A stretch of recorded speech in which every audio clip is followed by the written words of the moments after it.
Buenos días, ¿cómo están? Una alegría poder acompañarlos, gracias por la invitación. Es bueno que podamos empezar la semana de esta manera, juntándonos, viéndonos que nos alegra, cantando, que nos hace bien también en muchos sentidos, pero también de esta manera abriendo la Biblia, ¿no? Creo que todos tenemos, si estamos en este lugar es porque tenemos esta intención también de abrir la Biblia juntos y tratar de entender qué nos quiere decir Dios y si algo tiene que ver con nosotros, con nuestra vida, con nuestras decisiones, con nuestra forma de ver la vida. Lo que tratamos de hacer cuando abrimos la Biblia es que esa forma de ver la vida encaje, encuadre con la forma de ver la vida que tiene Dios. Ese debe ser nuestro objetivo. Y si algo no encaja, hay alguno de los dos que tiene que cambiar. O Dios tiene que cambiar la forma de verla, o nosotros tenemos que cambiar la nuestra. Cada uno sabrá quién de los dos tiene que cambiar. Quería leer dos pasajes en la Biblia que serán algo así como la introducción a lo que quisiera que compartamos hoy, pero tal vez no solo la introducción, sino aquello que en definitiva nos llevemos. El primero está en la segunda carta de Pablo a Timoteo. Cuando digo lo que en definitiva nos llevemos, digo lo que recordemos. Vieron que uno está en un mensaje, muchas gracias.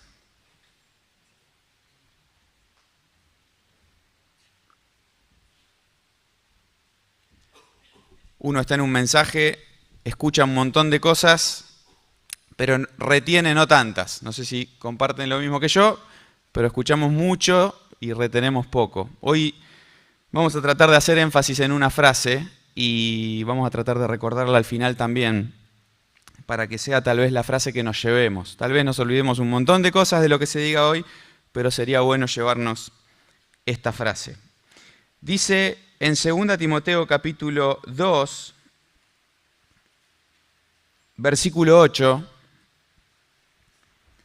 acuérdate de Jesucristo, del linaje de David, resucitado de los muertos conforme a mi evangelio. Y completamos la lectura porque continúa la expresión de Pablo, versículo 9, en el cual sufro penalidades, hasta prisiones a modo de malhechor, mas la palabra de Dios no está presa.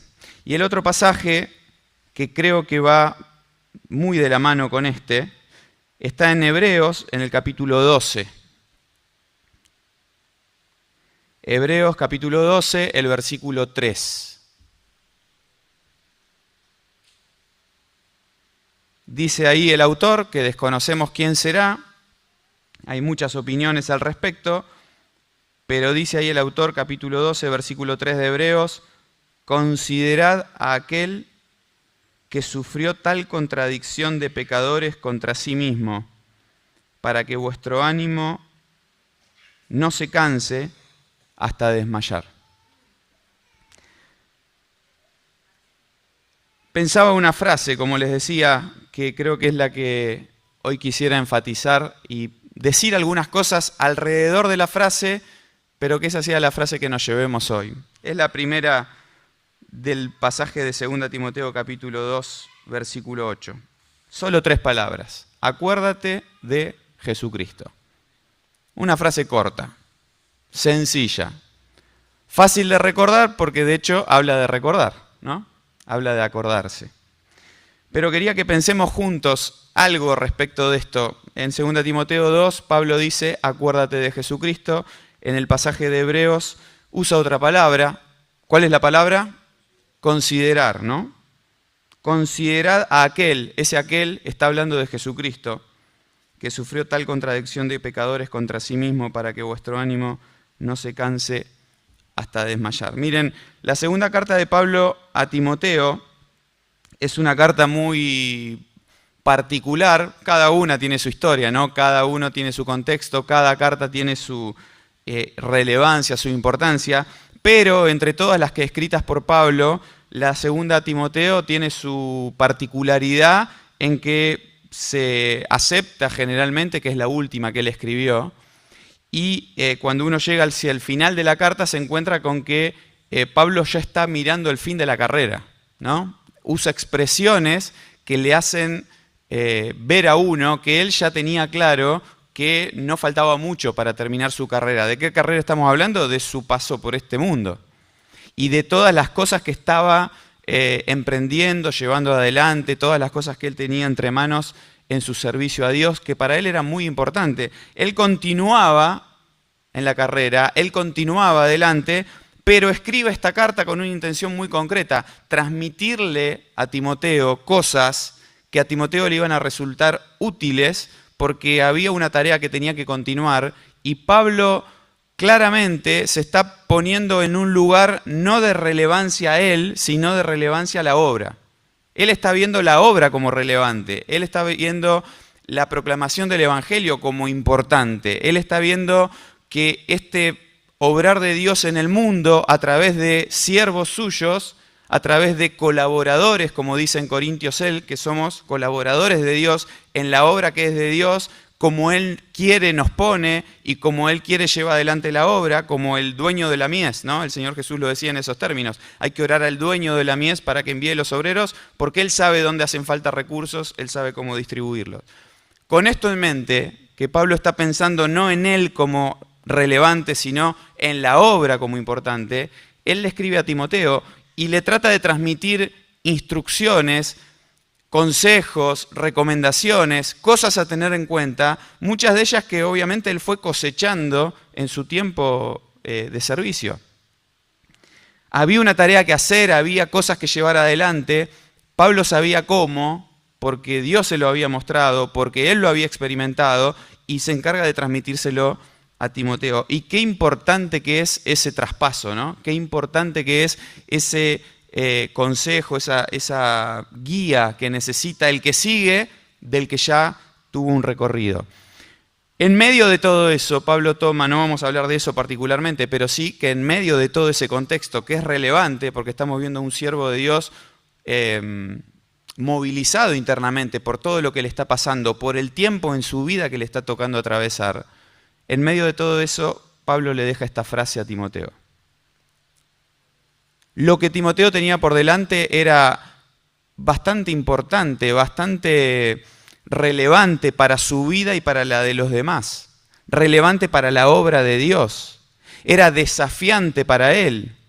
En algunas expresiones que usa Pablo para referirse a Timoteo y para aconsejarlo a Timoteo, nos damos cuenta que probablemente la forma de ser, la personalidad, el temperamento de Timoteo necesitaba estímulo, necesitaba que lo empujen, necesitaba ser animado, porque si no le iba a ser imposible poder llevar adelante eso que tenía que llevar adelante. Y entre todas las cosas que Pablo le dice a Timoteo, le dice esta frase que creo que es relevante, especialmente para Timoteo, y relevante para cualquier persona que pretende enfrentar la vida de la manera que Dios quiere que la enfrentemos. Hay distintas maneras de enfrentar la vida. Recién decía al principio, hay distintas maneras de ver la realidad, de tener una lectura del presente, distintas formas. Pero hay una manera que Dios aprueba, hay una manera que para Dios está bien. Y nuestra manera debería coincidir con esa manera para estar haciendo las cosas bien. Y esa manera de vivir la vida como Dios espera que la vivamos es la manera de Cristo. ¿Vieron cuando la Biblia dice que Dios es un Dios invisible, que Dios es espíritu, que Él habita en luz inaccesible, que a Dios nadie lo vio jamás? Todas esas realidades nos confrontan con una dificultad para nosotros. Nos empieza a resultar lejano este Dios, inaccesible en un punto, que lo es. ¿Qué les resulta más fácil conocer? ¿Algo que ven o algo que no ven? Evidentemente algo que vemos, algo que tenemos delante que es palpable, porque así es nuestra forma de mirar el mundo. Ahora, la Biblia dice que Jesús justamente es la imagen del Dios invisible. Él es el que lo vino a presentar de una manera palpable para nosotros. Juan, cuando presenta el Evangelio, él dice que está hablando de lo que hemos visto y oído, lo que palparon nuestras manos, lo tuvimos ahí. ¿A quién tuvimos ahí? A Cristo, a Jesús, al Hijo que se hizo hombre. Pero ¿a quién tuvimos ahí? A Emmanuel, Dios con nosotros. Jesús es la representación palpable, visible para nosotros de Dios, el proceder de Dios, la forma en que Dios ve la realidad, la forma en que Dios espera que el hombre y la mujer vivamos, se ve de forma explícita, concreta en la vida de Cristo.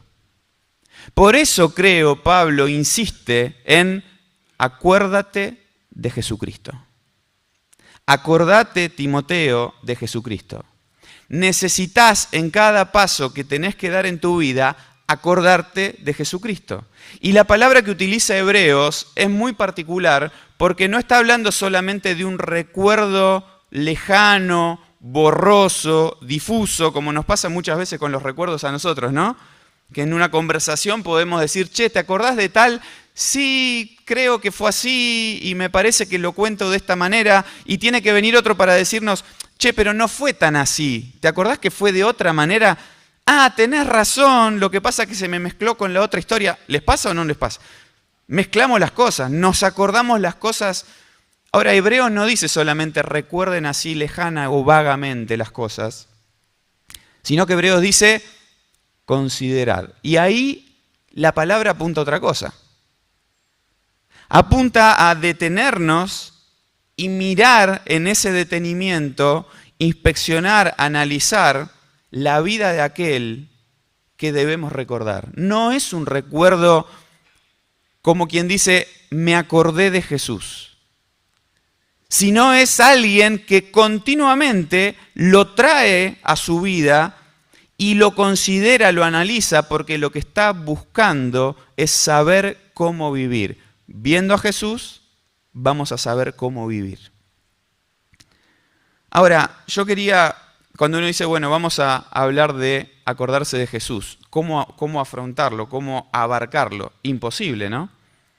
Nuestra vida continuamente puede dar vueltas alrededor de la persona de Jesús y va a ser una fuente inagotable de conocimiento, de entender y conocer a Dios a través de la persona de Jesús. Cuando ustedes la semana que viene vayan a 2 Timoteo capítulo 2, versículo 8, se van a encontrar con la misma frase, acuérdate de Jesucristo. Y dentro de un mes, si van a 2 Timoteo 2.8, se van a encontrar con la misma frase, acuérdate de Jesucristo. Y no está siendo repetitivo en el vacío, sino que está dando una y otra vez oportunidad a que amplíes tu conocimiento, acordándote de Él.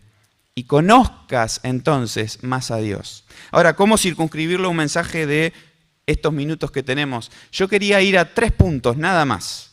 3 consideraciones respecto del Señor Jesús, que en la Biblia creo que son explícitas y que las necesitamos nosotros. La primera tal vez ya la tienen en mente cuando estamos hablando de esto. Lo dice Pedro en su primera carta. Pedro, primera carta, capítulo 2.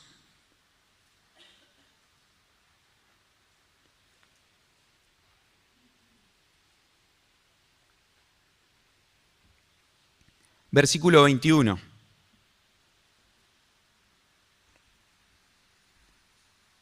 Dice Pedro, le está hablando a cristianos que no le están pasando bien, han sido expatriados, se han tenido que ir por persecución, y les dice, para esto fueron llamados, porque también Cristo padeció por nosotros, dejándonos ejemplo. Los invito a los que les gusta estudiar la Biblia, ver ¿qué palabra usa ahí Pedro para hablar de ejemplo? Hay distintas palabras en el griego para referirse al ejemplo. Esta es una palabra muy interesante, pero se las dejo. Seguimos.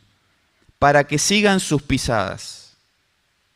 El cual no hizo pecado, ni se halló engaño en su boca.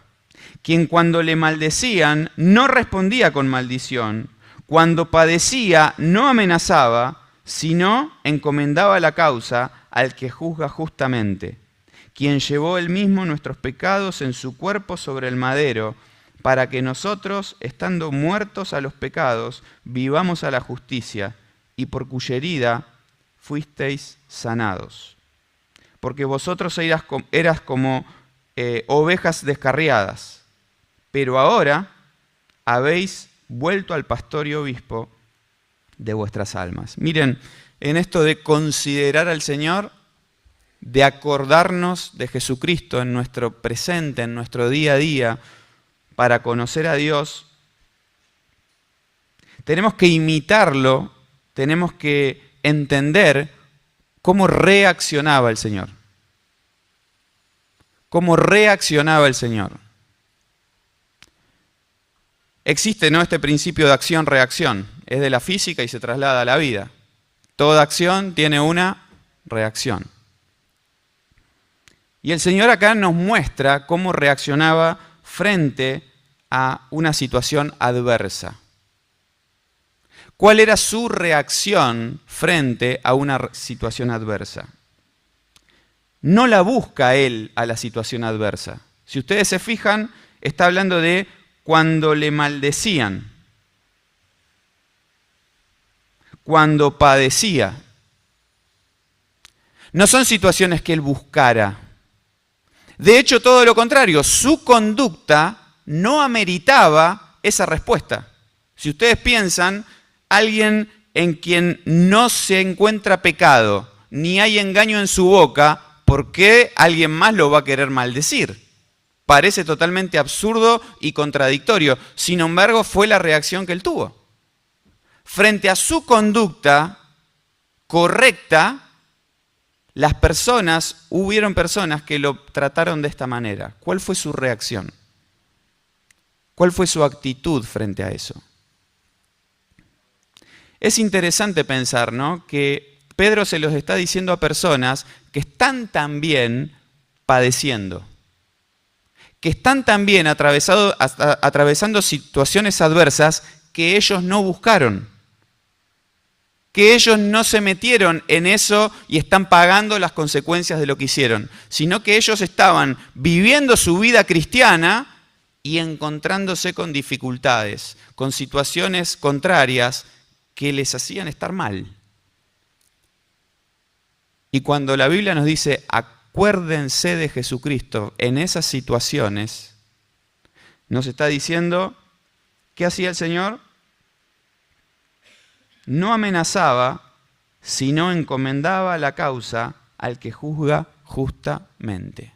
¿Quién es ese a quien el Señor encomendaba la causa? ¿Qué significa que el Señor encomendaba la causa? Bueno, ese al que el Señor encomendaba la causa es el Padre. ¿Y qué significa que encomendaba la causa? El Señor Jesús, aquí en la tierra, le decía al Padre, esto te lo dejo en tus manos. Hacete cargo vos, resolvelo vos. Yo continúo con mi vida de obediencia. Esta es la parte que nos cuesta a nosotros, porque nosotros siempre vamos a pensar que tenemos que tomar cartas en el asunto. Siempre vamos a pensar que algo hay que hacer, que no puede quedar esto sin solucionar. Siempre pensamos que no corresponde y por lo tanto tenemos que tener nosotros la última palabra. Y el Señor está dispuesto no a darle la razón a los que lo maldecían, sino a encomendar la causa al que conoce todas las cosas y al que le va a dar a cada uno según le corresponde. ¿Sabe qué? Esto a mí me transmite tranquilidad. Y creo que esa era la tranquilidad que tenía el Señor cuando encomendaba la causa. Él no lo hacía inquieto, Él no lo hacía a regañadientes, Él no lo hacía por resignación, sino que seguramente le transmitía paz, decir, este no es mi problema, es un problema que va a arreglar el Padre. Y nosotros en nuestra vida, frente a cada situación adversa que nos enfrentamos, tenemos la posibilidad de acordarnos de Jesucristo y obrar como Él obró. En segundo lugar, Filipenses capítulo 2 nos habla de otra cosa de la que quería hoy recordar para que nosotros nos acordemos del Señor Jesús. ¿Se acuerdan el pasaje, no? Filipenses capítulo 2. Dice el versículo 5, haya pues en vosotros este sentir que hubo también en Cristo Jesús, el cual siendo en forma de Dios no estimó el ser igual a Dios como cosa a que aferrarse, sino que se despojó a sí mismo, tomando forma de siervo, hecho semejante a los hombres, y estando en la condición de hombre, se humilló a sí mismo, haciéndose obediente hasta la muerte, y muerte de cruz. Esta es la actitud que tuvo el Señor Jesús. Y cuando nosotros decimos tenemos que acordarnos del Señor Jesús, nos tenemos que acordar de esta actitud. Ahora, yo te invito a pensar por un momento en qué contexto está dicho esto que dice Pablo. Esto que expresa Pablo, del 5 lo cortamos antes, pero basta el 11, muchos reconocen que era un himno cristiano de la antigüedad, que los cristianos una y otra vez recordaban cuando se acordaban del Señor Jesús, del 5 al 11. Pero Pablo empieza esa frase diciendo, haya pues en vosotros. Ese pues nos tiene que llevar obligadamente a pensar en lo que viene diciendo antes, porque lo que está por decir es una conclusión. Ese pues es un entonces, un por lo tanto. ¿Y qué acaba de decir Pablo antes? Miren lo que dice, versículo lo limitamos al 3 y 4. Nada hagan por contienda o por vanagloria, antes bien con humildad, estimando cada uno a los demás como superiores a sí mismo. Sí, lo leyeron bien, no me equivoqué en la lectura. ¿Lo leo de nuevo? Estimando cada uno a los demás como superiores a él mismo. No mirando cada uno por lo suyo propio, sino cada cual también por lo de los otros. Haya pues este sentir que hubo también en Cristo. ¿Cuál era el sentir de Cristo? ¿Qué estaba pensando Él? ¿Cuál era su actitud? ¿Qué postura estaba tomando en su vida? Él se estaba postergando a sí mismo por amor a los demás. Él estaba resignando sus derechos y su autoridad por valorar a los demás y ponerlos a los demás por encima de sus decisiones. Estaba priorizando la salvación de los pecadores que lo trataban como leímos en Pedro, en lugar de sus pretensiones como Dios y autoridad. ¿Era Dios? Sí. ¿Era autoridad? Claro que sí. ¿Tenía derecho? Todo el derecho. ¿Qué decisión tomó? Se humilló a sí mismo. Se humilló a sí mismo. Decidió él venir a morir, como dijeron hace un ratito desde acá adelante, por su propia voluntad. Cuando nosotros decimos, él dijo, nadie me quita la vida, yo de mí mismo la pongo. Tengo poder para poner mi vida, tengo poder para volverla a tomar. No sé si les pasa lo mismo que a mí. Yo me voy mucho al tema del poder. ¿Qué poder que tenía el Señor para poder poner su vida y volverla a tomar? ¿Cuánto poder? Pero lo que más está realzando eso es su humillación. Lo que más nos hace ver eso y pensar es lo que dice 2 Corintios capítulo 8, cuando dice, ya conocen la gracia del Señor Jesucristo. ¿Se acuerdan? Que por amor a ustedes se hizo pobre siendo rico, para que nosotros con su pobreza seamos enriquecidos. Cuando vemos la creación y el orden de la creación, Dios está arriba y nosotros estamos abajo. Cuando vemos la cruz, Cristo nos pone a nosotros arriba y Él se pone abajo. Él nos quita el peso del pecado y Él lleva el peso del pecado. Y esa actitud del Señor de postergación propia por beneficio del otro es la que nos enseña para que nosotros, pues, haya también esa misma actitud. ¿Es lo natural? No es lo natural. ¿Es lo que nos sale espontáneamente? Claro que no.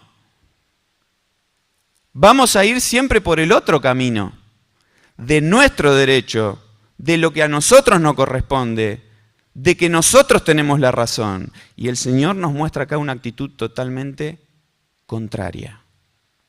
Por eso muchas veces decimos que el cristiano está contracorriente, ¿no? La forma de ver el mundo es muy distinta a la forma en que se maneja el mundo.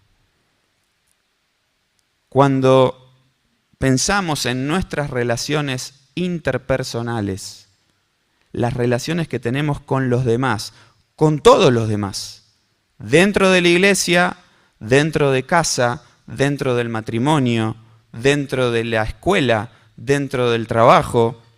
Esta es la actitud que se debería encontrar en nosotros. Esta forma de ver al otro, de pensar en el otro.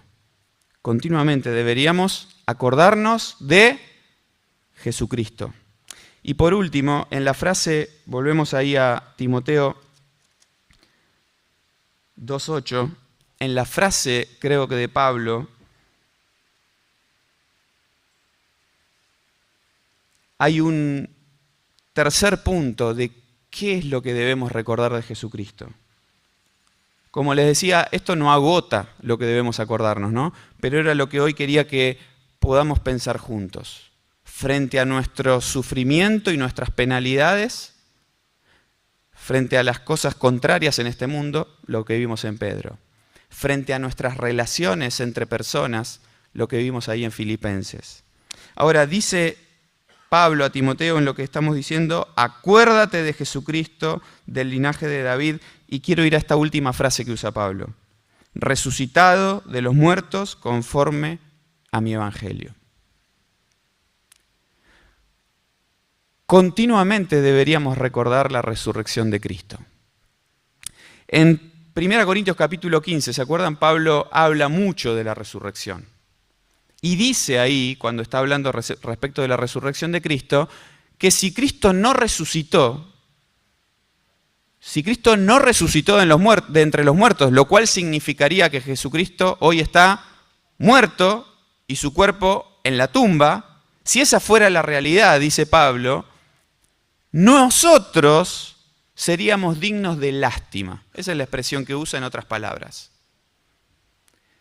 Dignos de lástima, ¿por qué? Porque estaríamos depositando nuestra confianza, nuestra fe, en alguien que está muerto y por lo tanto vencido.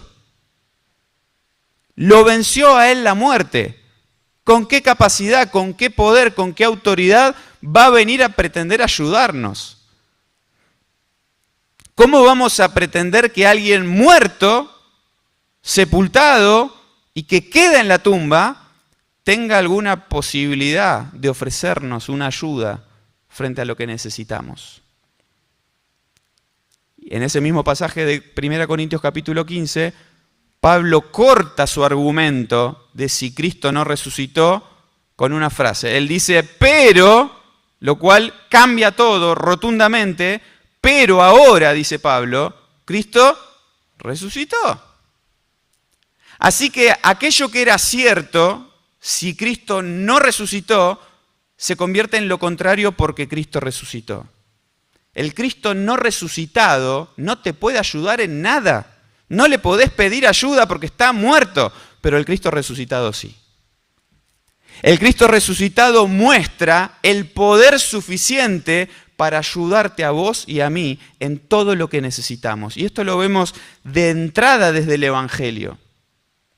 El Evangelio, y si hay alguno acá que tal vez es una de las primeras veces que viene o todavía no tomó una decisión en su vida por Cristo, lo resumimos muy cortito, pero tiene que ver con esto. El Evangelio nos muestra que nuestro pecado nos condena.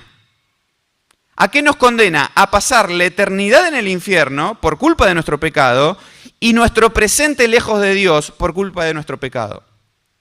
El Evangelio en la Biblia nos muestra, nos enseña que Dios vio esa condición que teníamos por culpa de nuestro pecado, de nuestros errores, de nuestras malas decisiones, y envió a Cristo como solución. Y Cristo muere en la cruz para pagar la culpa de nuestro pecado. La Biblia enseña, la paga del pecado es muerte. Así que Jesús muere para que nosotros no tengamos que morir. Ahora, si Jesús muere y queda muerto, muestra que Él paga la paga del pecado, pero no puede ganarle al pecado, a la muerte. No puede ganarle. Paga la paga del pecado y listo. Pero la Biblia enseña que Cristo resucitó.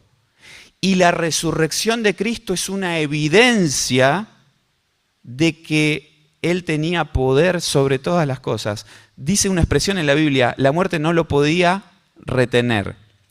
Pareciera esa expresión que lo quería retener, que tenía la intención de retenerlo, pero no pudo, ¿Por qué? Porque Cristo tiene más poder. Por eso Pablo, cuando le dice a Timoteo, creo yo, cuando Pablo le dice a Timoteo, acuérdate de Jesucristo resucitado, le está queriendo decir, acordate que Cristo hoy tiene el poder suficiente porque resucitó, porque dio evidencias de poder, tiene el poder suficiente para ayudarte en todo. En ese evangelio tiene poder para dar vida. ¿Por qué tiene Cristo poder para dar vida eterna? Porque mostró que tenía poder con la resurrección. ¿Por qué tiene la atribución Jesús de perdonar pecados? ¿Quién se cree Él para perdonar pecados? Demostró su poder, su autoridad con la resurrección. Él perdona pecados. Él cambia vidas. Él lleva a la gente que se iba al infierno, se la lleva al cielo. Ese es el poder de la resurrección. Ese mismo poder de la resurrección, lo dice también Pablo en Efesios capítulo 1, ese mismo poder de la resurrección es el que Él quiere mostrar en nuestra vida, hoy, frente a nuestras situaciones. Y yo te hago una pregunta muy concreta, ¿necesitas poder en tu vida o podés solo? ¿Tenés la capacidad suficiente para llevar adelante tu vida, no equivocarte, afrontar los problemas y llegar a buen puerto al final? Yo, si te soy sincero, me doy cuenta que yo no. Si pretendo hacerla por las mías, me doy cuenta que me equivoco una y otra vez. Una y otra vez. ¿Cuál es la solución? Jesús. Él sí tiene poder. Dio evidencia en la resurrección. Por eso termino con la frase que empezamos. ¿Cuál era la frase? Acuérdate de Jesucristo. ¿La hacemos más argentina? Acordate de Jesucristo. Acordate de Jesucristo. En este momento, pensando en tu vida hoy, en este mensaje, en la iglesia, acordate de Jesucristo. ¿Qué significa en tu vida? ¿Qué representa en tu vida? ¿Cuánto lo conoces? Mañana, cuando arranque el lunes, fatídico lunes, día de la semana, acordate de Jesucristo. Y avanzá en tu vida tomando decisiones, en tus estudios, en tu trabajo, en tu servicio, en tus relaciones con las personas, cuando la cosa se ponga complicada, cuando las ganas se acaben, cuando falte la energía. En cada paso que des en tu vida, acordate de Jesucristo. El Señor nos bendiga.